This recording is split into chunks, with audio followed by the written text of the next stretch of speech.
Hi mga sisi! Papakita ko lang yung mga nabili kong damit dito sa Lovito. Ito yung una, romper. Ayan, ganyan siya. Simple lang ang atake niya.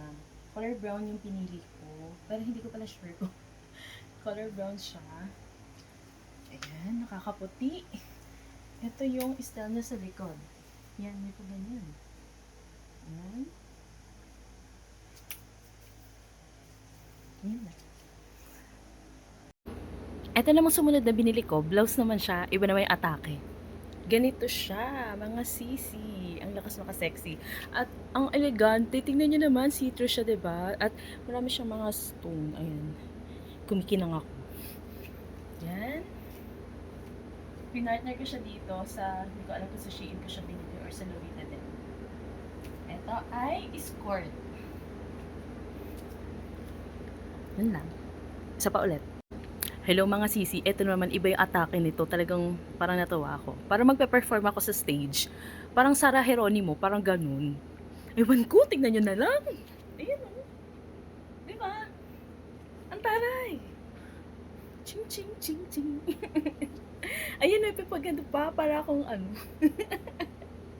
Sa personal, ang gana niya, para ka magsasayaw. Ewan ko, kakaiba siya. Sa picture kasi, parang ang ganda niya talaga. Pero yan, okay naman. Ang ganda niya sa camera, diba? Sa picture. Ganda siya sa picture. Ayun lang. Isa pa. Hello!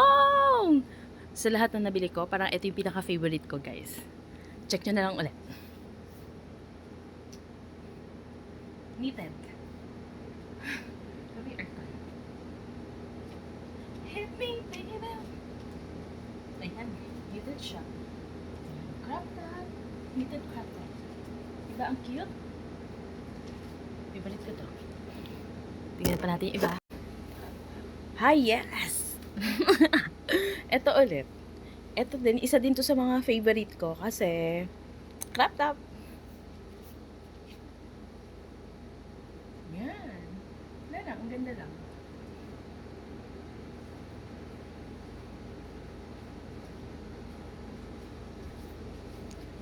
Check pa natin. Ayan guys, dahil talagang sobrang gusto ko talaga tong crop top na to. Pinartner ko pa sa pants ko. Ang ganda, ang sexy, ang lakas maka-sexy guys. Oh, di ba?